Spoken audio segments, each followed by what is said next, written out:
The revolution will not be televised. Bonjour François, on va s'entretenir dans le cadre du festival Wheel of Green, de l'état de la planète, de ce que vous en pensez, de ce que vous en voyez. Je vous présente rapidement, vous êtes navigateur, vous avez fait toutes les courses possibles, vous êtes détenteur du Tour du Monde en solitaire en 42 jours, un peu plus de 42 jours. Et du coup, le confinement, vous connaissez forcément, vous connaissez à distance, vous connaissez aussi bien les conversations à distance que vous faites avec vos équipiers et votre team quand vous naviguez. Qu'est-ce que vous dit ce confinement, d'abord, dans un premier temps? Comment vous l'avez traversé? Qu'est-ce que vous en avez retiré? Alors, je suis obligé, si on parle de confinement, évidemment, de prendre un petit peu de marquer les différences qu'on a pu avoir dans le confinement qu'on a pu vivre ces dernières semaines avec le confinement qu'on vit en mer. Il y a quelques points communs, évidemment, et on va en parler, mais il y a des grosses différences fondamentales. La première, pour moi, c'est qu'un marin qui part en mer, et en ce qui me concerne, en tout cas, dans tous les projets que j'ai pu faire ces dernières années, c'est quelque chose de volontaire et de préparé. Partir faire un tour du monde, on met des années pour s'y préparer, on le souhaite, c'est volontaire, et il y a toute une organisation des entraînements qui font que voilà, le jour J, on part et on s'y est préparé. C'est quand même assez différent de ce qu'on a pu vivre. La préparation a duré quelques heures. Voilà, je pense qu'une semaine, 10 jours, 15 jours avant, on sentait bien qu'il y avait quelque chose qui se passait. Par contre, je pense peu de personnes, en tout cas, moi, je n'imaginais pas qu'on allait être confiné pendant un mois et demi, voilà, dans la situation dans laquelle on était. Donc, il y a quand même il y a eu une violence, une certaine brutalité dans la façon dont le confinement a été lancé cette année en France. Après, il y a évidemment un autre sujet qui est très, très différent, c'est que quand on fait des courses en bateau, ou quand on part en plaisance, en croisière, peu importe, c'est quelque chose de très positif. Hein. C'est du sport, c'est positif, alors que là, c'était pas le cas. On traversait une crise, des gens les gens mouraient. Donc voilà, la situation globale était beaucoup plus anxiogène que n'importe quelle course à la voile, aussi difficile soit-elle. On était quand même dans un contexte très, très différent. Néanmoins, il y a forcément des quelques points communs que je trouvais intéressants. Le rapport au temps, qui pour moi, quand on est en mer, est très différent. Je ne dis pas qu'il va plus vite, moins vite. C'est juste un rapport au temps qu'on a, à notre temps, qui va passer différemment. Et ça, c'est intéressant parce que quelque part, on se réapproprie un petit peu le temps qui passe. On se pose peut-être des questions qu'on s'est posées tous, je pense, des questions qu'on ne se posait pas dans notre vie quotidienne. Et ça, c'est pareil en mer. Quand on est en mer, on est quand même pour le coup, dans un espace-temps, parce qu'on se déplace aussi. C'est aussi une différence. Hein. Quand on part en mer, même si on peut être dans une petite cabine, etc., on a quand même la chance d'être dans grands espaces avec l'océan, toute la liberté que ça procure. Alors que là, on était confinés. J'ai eu la chance d'être confiné, moi, dans une maison en Bretagne avec un jardin. Donc, j'avais quand même un petit peu d'espace, bien moins que ce qu'on peut avoir quand on est en mer. Mais voilà, il y a beaucoup de personnes qui ont été confinées dans des espaces très restreints, avec une privation de liberté très forte. Et ça, c'est quand même assez différent. Alors, François, on va parler un peu de ce que vous avez fait pendant le confinement, parce qu'il y a une différence fondamentale quand même, c'est que quand vous naviguez en solitaire, vous êtes quand même très occupé, il y a quand même beaucoup de choses à faire, on peut imaginer. Pendant le confinement, il faut trouver ses propres activités. Ces activités qui vous occupent sur le bateau, là, elles étaient moindres, j'imagine. Qu'est-ce que vous avez fait? Alors, elles étaient moindres, tout est relatif. J'ai la chance d'être père de famille. J'ai eu la chance d'être confiné en famille avec 2 de mes enfants et ma femme, ce qui est une vraie chance. En revanche, en termes d'occupation, on devait s'occuper de nos enfants et travailler, télétravailler en même temps. Alors, comment un marin peut télétravailler? Ça peut paraître assez paradoxal, ou surprenant. Mais ce qu'il faut bien comprendre, c'est que mon métier de marin, il se passe en une partie sur l'eau, c'est celle qu'on voit le plus, mais une énorme partie en amont dans la préparation de nos courses, dans la construction de nos bateaux. On est en train de construire un bateau actuellement. Je suis une équipe d'une 60aine de personnes. Évidemment, la crise a à bloquer, enfin voilà, il a fallu qu'on se réadapte, bloquer des chantiers qui ont été arrêtés. Donc, grosso modo, pendant tout le confinement, j'ai plutôt été très très occupé entre les enfants à passer du temps avec eux, ce qui était absolument génial. Et enfin voilà, j'ai vécu des super moments en famille, donc je ne m'en plains absolument pas. Par contre, j'ai malheureusement pas eu la chance ou l'ennui, j'en sais pas. Enfin, en tout cas, voilà, de devoir trouver des occupations. J'étais dans un confinement qui était plutôt actif et voilà, tant au niveau du boulot, parce que ça a été quand même compliqué à gérer. Et voilà, gérer une équipe pendant cette période-là, gérer nos partenaires, enfin, il faut quasiment en permanence gérer cette crise. Donc voilà, donc moi, j'ai pas eu cette problématique de l'ennui. Et ça me manque presque. C'est vrai que j'aurais bien aimé quelque part m'ennuyer un petit peu ces dernières semaines, mais je ne m'en plains pas.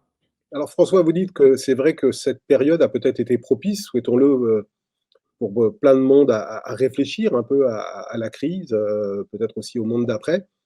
On s'était vu il y a presque un an, en juillet dernier, au Salon du Bourget, avec Thomas Pesquet. On avait eu un entretien sur où va la planète, avec vos observations particulières, lui de l'espace et vous de la mer. Et vous aviez dit à cette époque-là que c'était compliqué, la crise climatique, parce que souvent les gens n'en avaient pas la perception tant qu'ils n'étaient pas touchés directement. Vous aviez donné l'exemple du 1,5 milliard de Chinois qui sont assez peu touchés quand il y a un ouragan qui détruit Haïti, et que c'est vrai que tant qu'on n'est pas confronté directement à ça, la prise de conscience est parfois plus lente. Là, cette pandémie, elle a touché quand même l'ensemble de l'humanité, la moitié de l'humanité confinée, c'est quelque chose de totalement inédit. Est-ce que vous pensez que la prise de conscience sur l'état sanitaire de la planète et son état environnemental peut progresser? Oui, je crois qu'avec les propos que j'avais tenus, je les pense toujours. Avec Thomas, on est assez d'accord avec ça. C'est que tant qu'on n'est pas confronté à quelque chose d'une manière très directe, d'une manière physique ou émotionnelle, c'est difficile d'agir. Et donc, on peut comprendre d'une manière intellectuelle. euh, il faut comprendre la situation dans laquelle on est au niveau environnemental. Néanmoins, c'est vrai qu'on arrive on peut essayer de le conceptualiser, mais c'est difficile d'agir, ce qui n'est pas impossible, attention, mais c'est plus difficile d'agir uniquement par rapport à des faits comme ça de projection intellectuelle.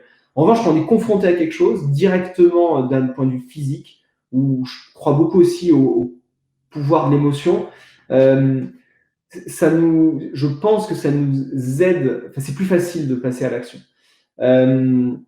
C'est la chance éventuellement qu'on a avec Thomas, enfin, par exemple, pour citer Thomas Pesquet, il a une chance extraordinaire, c'est de voir la planète, de prendre du recul et être capable de voir la planète.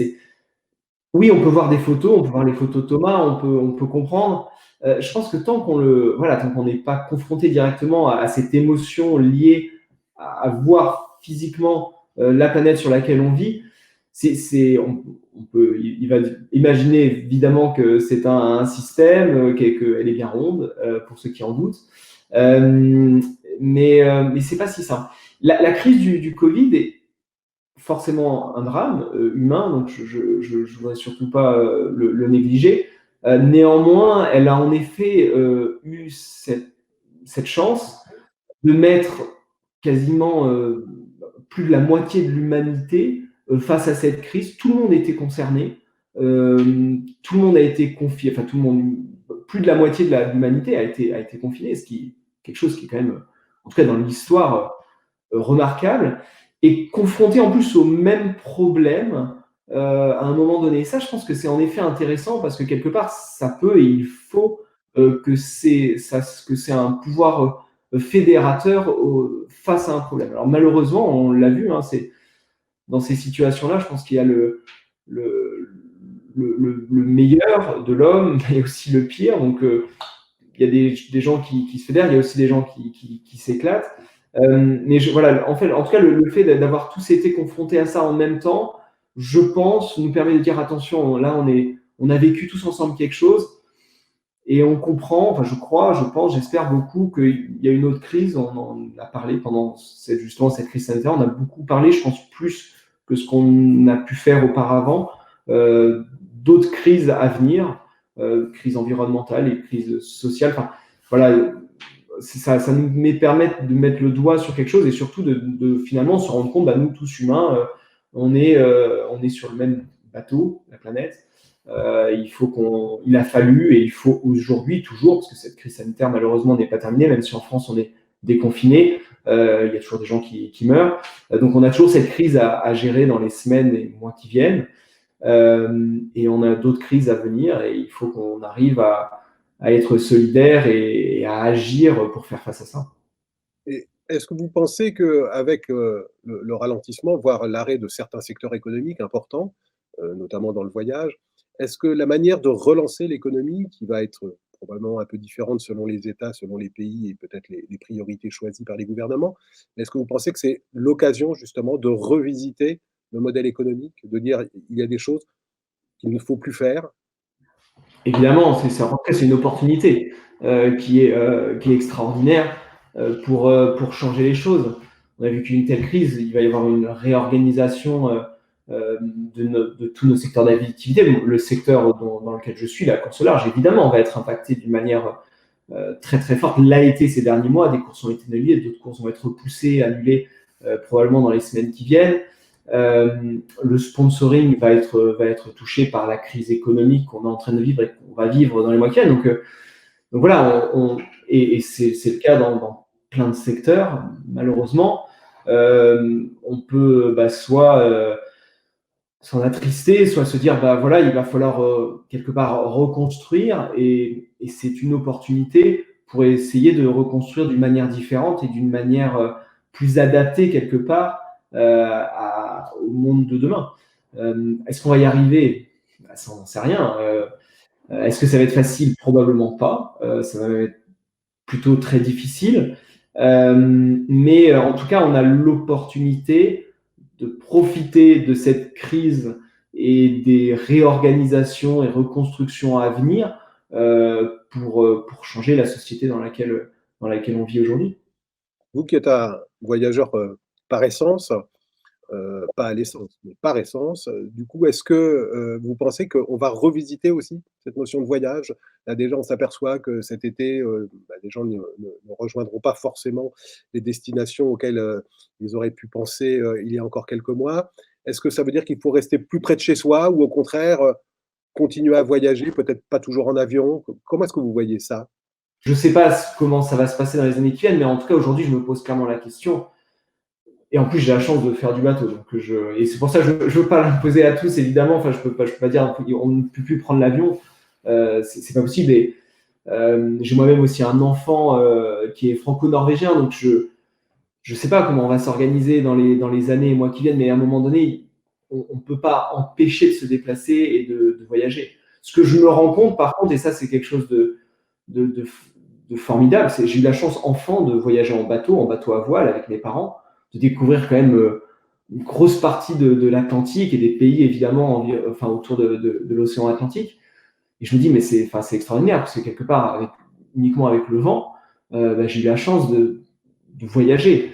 Et ça, je pense qu'il faut pas arrêter de vouloir voyager ou arrêter de vouloir explorer le monde, de vouloir échanger avec d'autres pays, avec d'autres cultures, parce que c'est fondamental. Il faut juste le faire différemment. Et en effet, on ne va pas pouvoir prendre des avions pour faire des allers-retours, des longs courriers en faisant des allers-retours à la journée ou pour quelques jours. C'est pas possible. On ne peut pas. C'est physique. On ne pourra pas se le permettre. Moi, alors, je suis marin et voileux. Je construis des bateaux.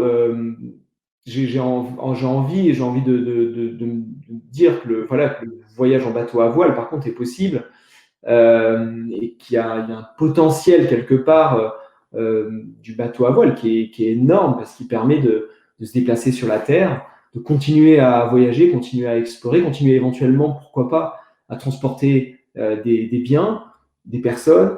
Et ça, c'est quelque chose qui quelque part, c'est dans ma tête depuis pas mal d'années, mais là, ça ne fait que émerger. Et je me dis qu'il faut vraiment profiter de cette chance qu'on a de pouvoir se déplacer sur la planète avec un bateau à voile. Merci François. Alors on va se tourner vers Odile Deplat qui va nous dire quelles sont les questions des festivaliers. Bonjour François Gabard, bonjour Billy, bonjour à tous. Et donc merci de poser vos questions dans les commentaires Facebook. Alors on a, à propos de la voile et justement et du voyage, on a une question d'Arthur Levaillant qui se demande comment vous imaginez l'avenir de votre sport, du sport, et si la voile est un sport d'avenir justement. Bonjour Arthur. Oui, j'ai l'impression, peut-être vous connaissez, vous tutoyez.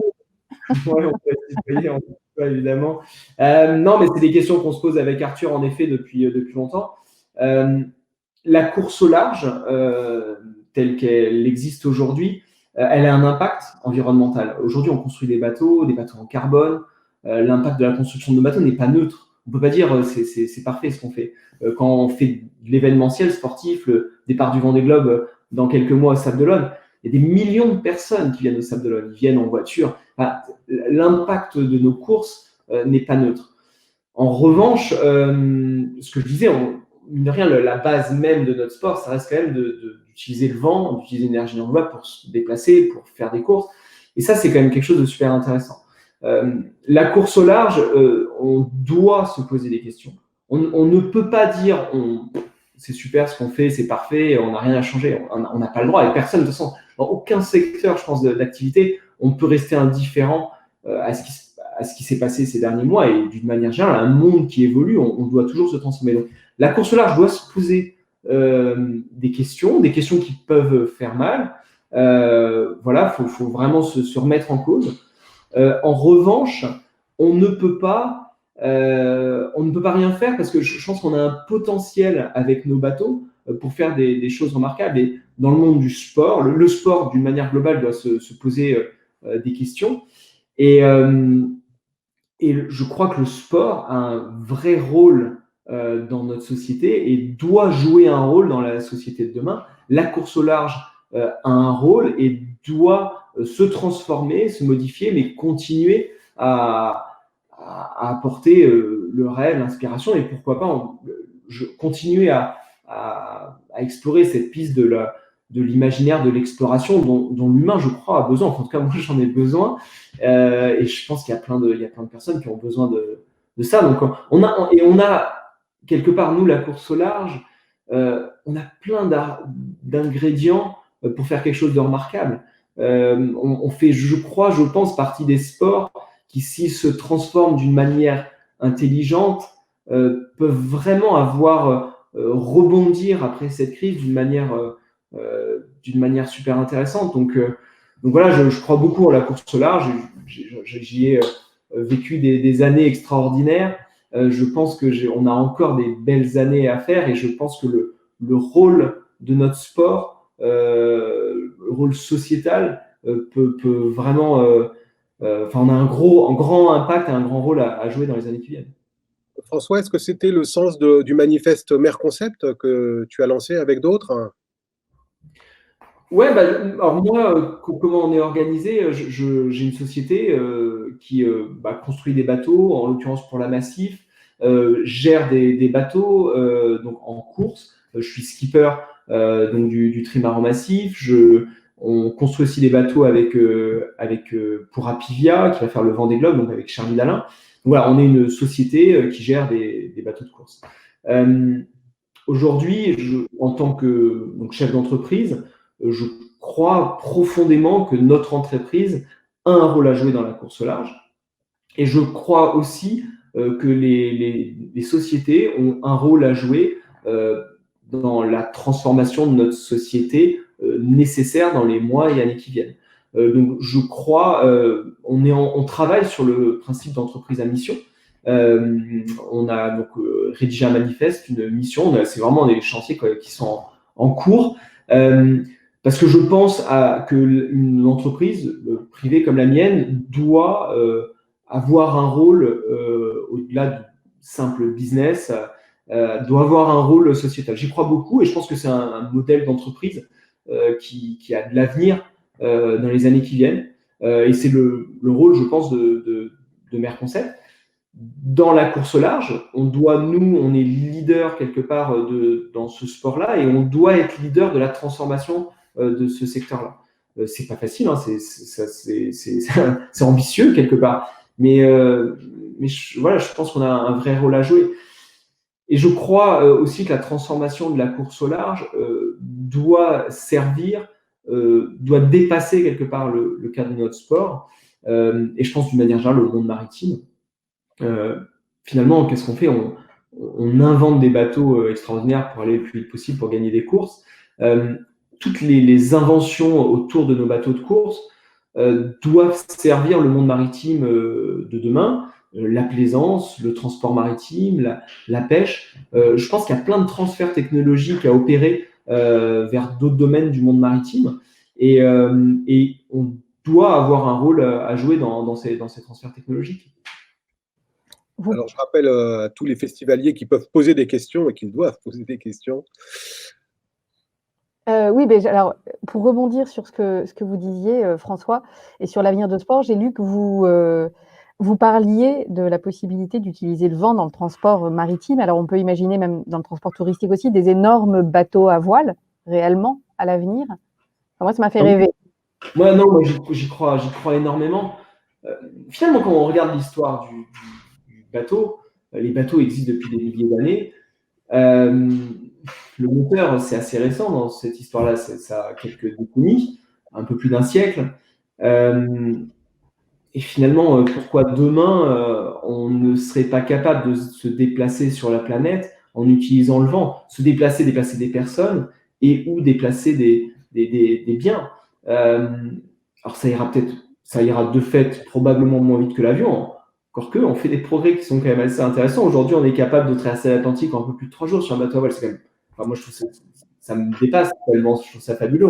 Faire un tour du monde en 40 jours, c'est juste et uniquement en utilisant du vent.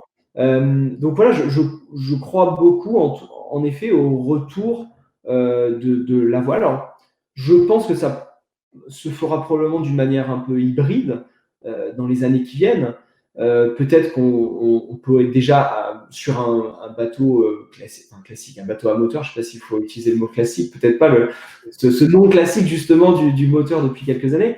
On peut peut-être mettre des voiles. Il y a des entreprises qui travaillent aussi sur des kites, des ailes de kites, qui permettraient déjà peut-être de diminuer un petit peu la consommation de carburant dans le transport maritime.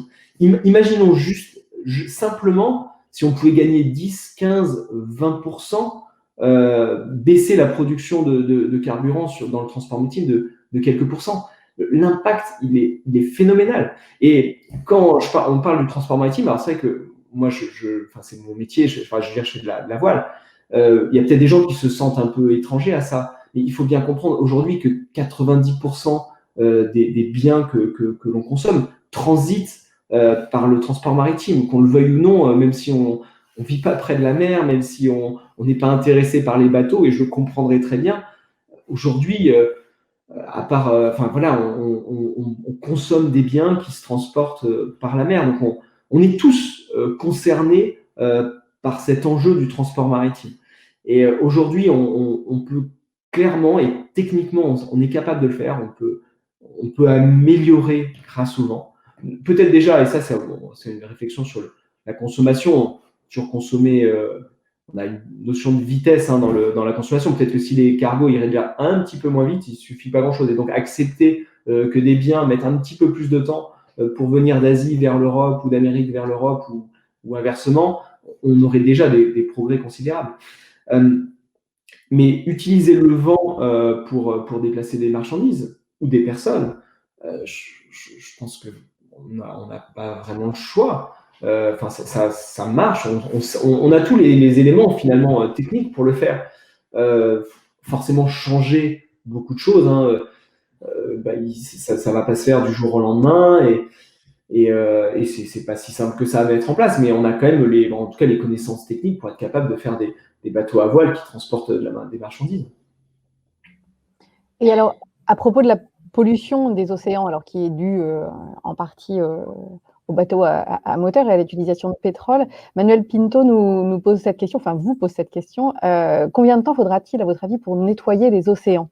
J'imagine qu'en tant que navigateur, vous avez aperçu cette pollution, pas visible en tout cas déjà.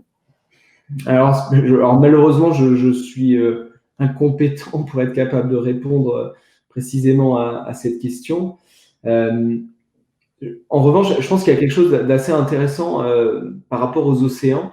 Donc, je suis désolé, hein, je ne suis pas climatologue, je ne suis pas je ne suis qu'un marin. J'essaie juste de comprendre un petit peu comment ça fonctionne. Et ce que j'ai compris, en tout cas, c'est qu'aujourd'hui, je pense que l'océan a un rôle, c'est une certitude, a un rôle dans l'équilibre global de notre planète qui est majeur et fondamental. Et je pense à une notion d'inertie très très forte. Grâce à la mer et grâce à l'océan, il y a des dérèglements terrestres qui sont quelque part un petit peu absorbés par les océans.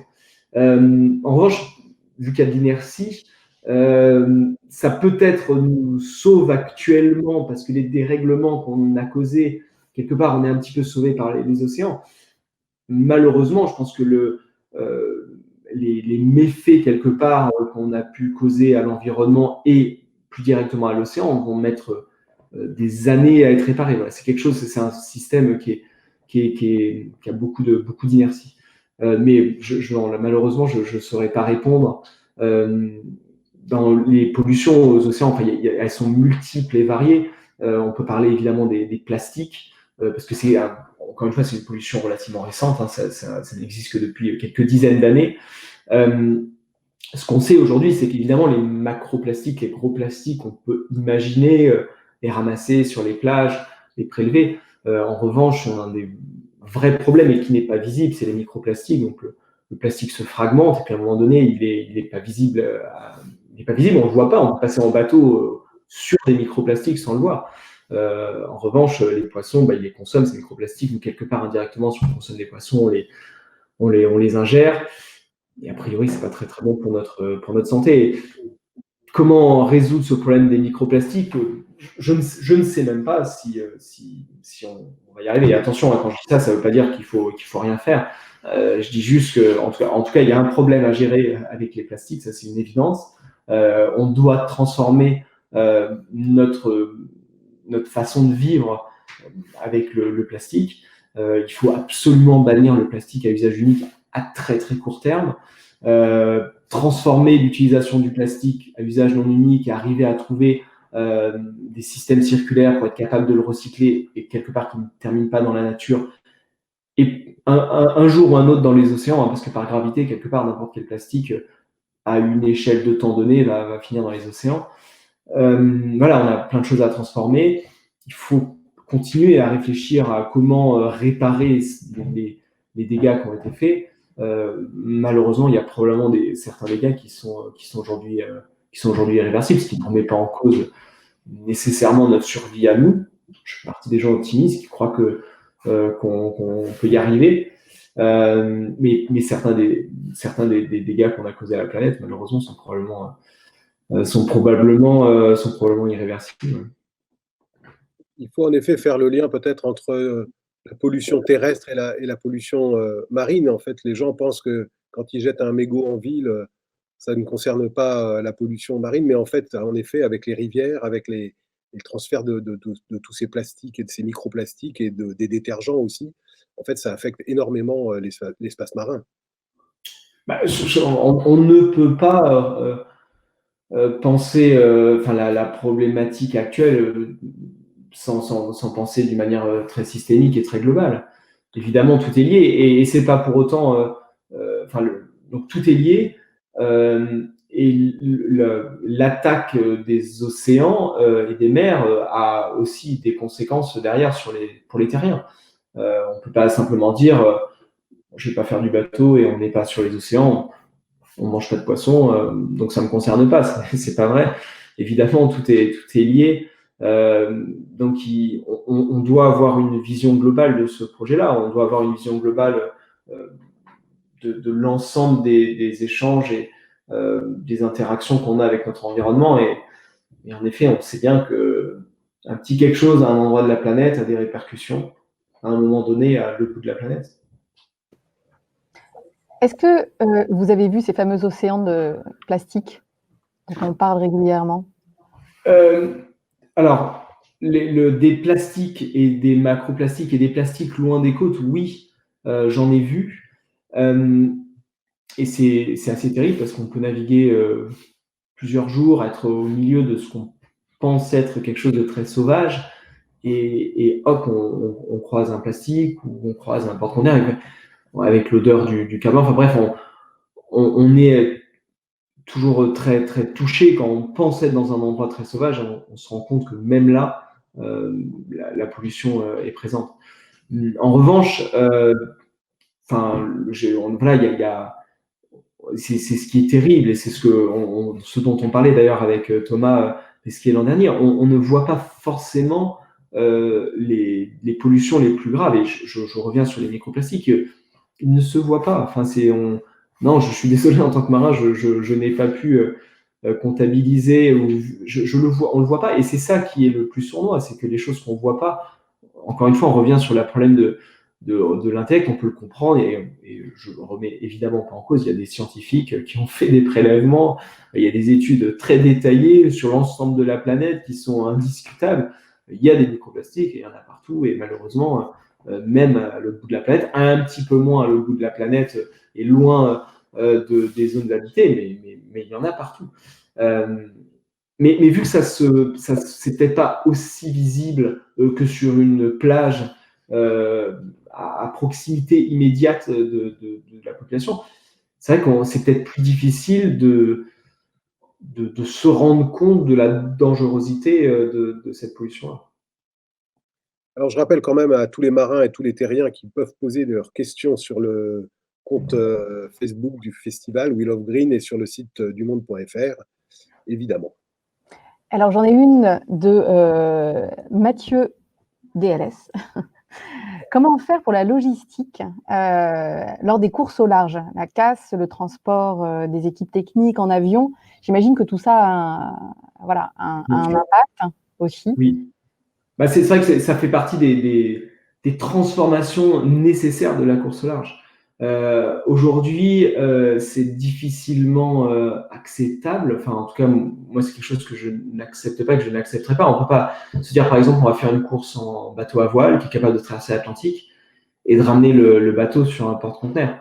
Enfin, c'est difficilement entendable. En tout cas, on comprend bien que c'est pas quelque chose qu'on peut faire. Donc il faut réfléchir. Je dis pas que c'est nécessairement toujours le cas, hein. Ça a été le cas sur certaines courses, mais on a la capacité d'inventer des courses où notre impact serait le plus faible possible et difficilement nul, le plus faible possible. Donc la logistique de nos courses. Alors on a des tours du monde. Les courses les plus populaires qu'on a en France, je pense au Vendée Globe qui va partir dans quelques mois. Il y a cette force assez extraordinaire. On part de France, des Sables d'Olonne, en Vendée, on va faire un tour du monde, on revient au même endroit. Donc finalement, la logistique autour de cette course est assez, les logistiques techniques en tout cas, est assez faible. Donc ça, c'est assez intéressant. Après, on peut considérer que c'est parfaitement inutile de faire un tour du monde et d'avoir les impacts malgré tout pour une personne qui va pas a priori aujourd'hui, en tout cas, qui ne va pas transporter de marchandises, qui ne va pas découvrir d'autres pays. Ça peut paraître inutile, mais au moins, je pense que ça fait rêver des millions de personnes. Et grâce à ça, je pense que ça peut et ça a un rôle dans notre société. Mais en effet, nous devons, nous marins, sponsors, organisateurs de courses, repenser nos modèles pour éviter en effet de prendre l'avion autant que ce qu'on a pu faire ces dernières années. Peut-être qu'on peut imaginer sur nos bateaux amener, alors, quand on est en course, on essaie d'être le plus léger possible. Donc forcément, sur les bateaux, on prend que ce qui est nécessaire pour aller le plus vite possible sur nos courses. Peut-être qu'en rajoutant quelques éléments, si on rajoute tous les mêmes éléments, peut-être qu'on peut être beaucoup plus autonome en termes de logistique que si on arrive à l'autre bout du monde. Peut-être qu'on peut avoir tous à bord de nos bateaux des éléments qui nous permettent d'être plus autonomes et de ne pas avoir besoin d'une équipe aussi importante qui va transiter en avion pour aller faire un tour du monde par escale. Il y a plein de choses à penser et à imaginer. Et la logistique autour de nos courses doit être repensée. On parlait des départs de course, hein, donc le Vendée Globe au Sable d'Olonne dans quelques mois. On doit imaginer et penser des nouveaux modèles aussi pour amener le public au Sable d'Olonne. Aujourd'hui, il y a beaucoup de personnes qui vont se déplacer. Alors, il y a des trains, et ceci dit, il y a des lignes spéciales de trains qui sont prévues jusqu'au Sable d'Olonne au départ de Paris pendant la période d'hiver. Donc, c'est un super. C'est déjà quelque chose qui a été fait. Donc, encore une fois, il y a beaucoup de personnes qui travaillent sur ces sujets déjà depuis de nombreuses années. Donc, faut absolument pas négliger le travail qui a déjà été fait. Mais il y a encore des choses à améliorer pour que le transport du public aussi vers les lieux de départ ou d'arrivée de course soit optimisé. Et je crois, j'aimerais, parce qu'on a vécu un confinement ces derniers mois, je pense qu'il ne faut pas non plus. Il faut que des gens se rencontrent, des gens. On a besoin d'avoir des événements fédérateurs et le sport fait partie d'une manière générale d'une activité dans laquelle voilà, les gens d'une ville vont au stade pour aller voir un match de foot, vont au Sable d'Olonne pour voir le départ d'un Vendée Globe. Et on a besoin, nous, humains, de se rencontrer à des moments donnés, et ça veut dire forcément se déplacer, ça veut dire avoir un impact. Alors, est-ce qu'on peut le faire autant que ce qu'on a fait ces dernières années? Peut-être qu'il faut le faire un petit peu différemment, d'une manière plus modérée, mais je pense qu'on a besoin, on le voit bien, c'était pas simple ce confinement, et on a besoin de vivre ensemble, et on a besoin de contacts physiques, et on a besoin de grands événements sportifs, artistiques, qui nous permettent de vivre de belles choses ensemble. Alors j'ai une question, excuse-moi Rémi peut-être. Non, la pandémie a mis un coup d'éclairage un peu particulier sur les grands bateaux de croisière où les gens étaient confinés avec donc une circulation du virus qui a été assez foudroyante dans certains cas. Mais avant même cette pandémie, il y avait déjà des débats assez vifs sur ces grands bateaux de croisière avec des milliers de personnes, notamment qui envahissent Venise ou qui polluent le port de Marseille. Quel est votre regard sur ces grandes croisières à 3-4 000 sur un bateau? Mon regard, mettons des voiles. Encore une fois, je reviens un petit peu sur le sujet. Continuons.